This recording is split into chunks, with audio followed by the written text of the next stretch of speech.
Sinira ang lahat ng record sa North American sports.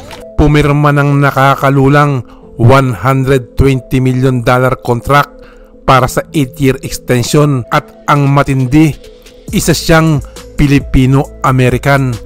Kauna-unahan sa kasaysayan sa NBA sa lupain ng mga kano. Anak ni Elisa na taga San Pablo, Laguna, Philippines at ang tatay naman ay isang Dutch American.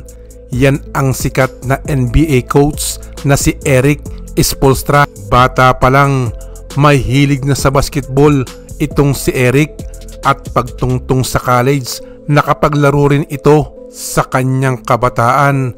Lumaki si Erik sa Buffalo, New York at late 1970s lumipat si Erik sa Portland, Oregon. Sa kanyang high school at college, suot ni Erik ang jersey na number 30 in honor of Trailblazer Terry Porter, isa sa mga paboritong NBA player noon ni Erik. Pagtungtong ng kolehiyo, dahil mahusay nga sa basketball, nabigyan si Erik ng college scholarship sa University of Portland sa kanyang hometown.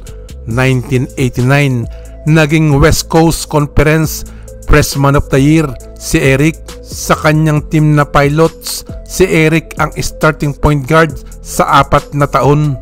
Nang makagraduate ng college, binalak ni Erik na maglaro sa Pilipinas, pero nagka-delay ang mga papeles nito, kaya sa bansang Germany na lang siya naglaro ng 2 taon bilang player at assistant coach. 1995, inoperan ulit si Erik ng 2 taon sa Germany, pero dumating ang magandang oportunidad.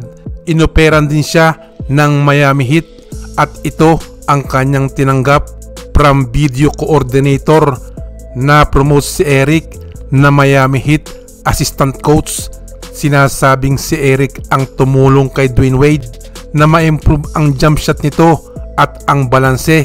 Taong 2006, bilang isang assistant coach, nakuha ni na Erik ang championship nang talunin ng Miami Heat ang Dallas Mavericks. 2008, nang maging head coach na si Erik ng Miami Heat, bumaba ang dating head coach na si Pat Riley at nirekomenda niya si Erik bilang kanyang successor. Sa pangyayaring ito, si Erik ay gumawa ng kasaysayan bilang kauna-unahang Asian American coach sa NBA. Taong 2012, kasama ang binansagang Big Three na sina Dwayne Wade, Chris Bosh at LeBron James, narating ng Miami Heat ang NBA Finals at tinalo ang Oklahoma City Thunder at ganap ng naging champion ang Miami Heat. Record na naman ang ginawa ng Pinoy American bilang first Asian American na NBA coach na nag-champion sa NBA. Taong 2013, nadala na naman ni Erik ang kanyang team sa 2013 NBA Finals.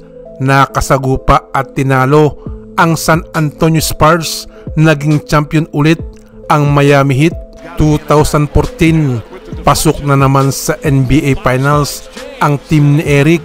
Ang kalaban, San Antonio Spurs ulit, pero natalo. Nabawian sila ng Spurs. 2015, sinira ni Erik ang record ng sikat na NBA coach na si Pat Riley bilang coach na may pinakamaraming panalo sa NBA. At sa kapareho ding taon, naging coach of the year din ang Pinoy American.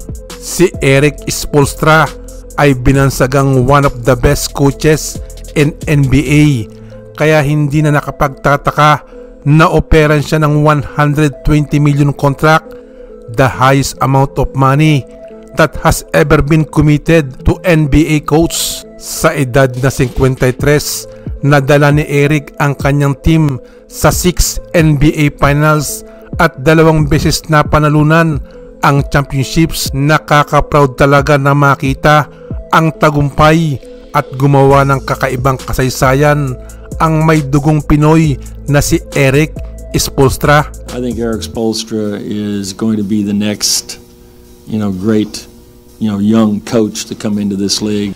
Yes, that's the idea. There's not many places like this in the world where basketball is the #1 sport. Boys and girls know the sport, they play the sport, and they're very passionate about it.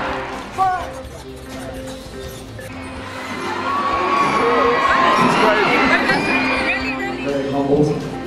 My mother left here over 40 years ago, and she never could imagine that her son would be able to come back here. That's it. That's it. Five. Back. Your eyes on the rim. Yes. There you go. Great fundamentals. Coming from where I came from, not playing in the NBA, working in the video room, I knew that my knowledge of the game was going to have to be really improve. I was going to have to spend a lot of time studying the game, studying how to develop players. I mean, I've spent a lot of time in the gym myself, so a lot of these crazy drills that I bring to the players, some of them I've tried, but still you really have to be a student of the game and develop a level of trust and confidence that doesn't happen overnight. It takes time, and so it's a process. The hand-picked successor who now becomes the league's youngest head coach.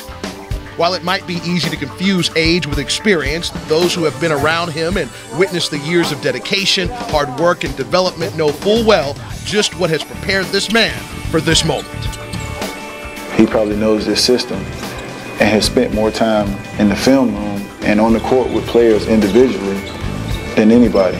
So, if it's anybody that was, prepared to take this job and make this move, it's definitely Spo.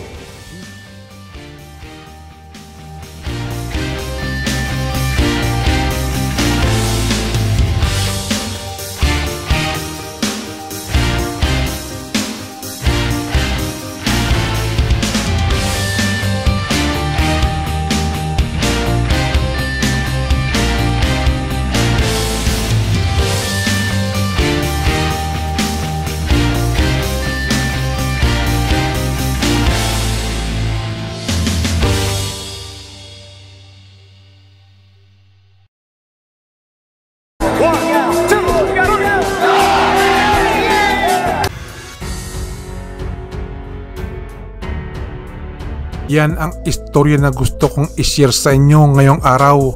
Abangan sa mga susunod ang ilan pang istorya na talaga namang kapupulutan ng aral o di kaya makadagdag sa kaalaman ng mga interesadong matuto. Kung nagustuhan nyo ang video, pakiclick ang subscribe button at pakiclick na rin ang notification bell.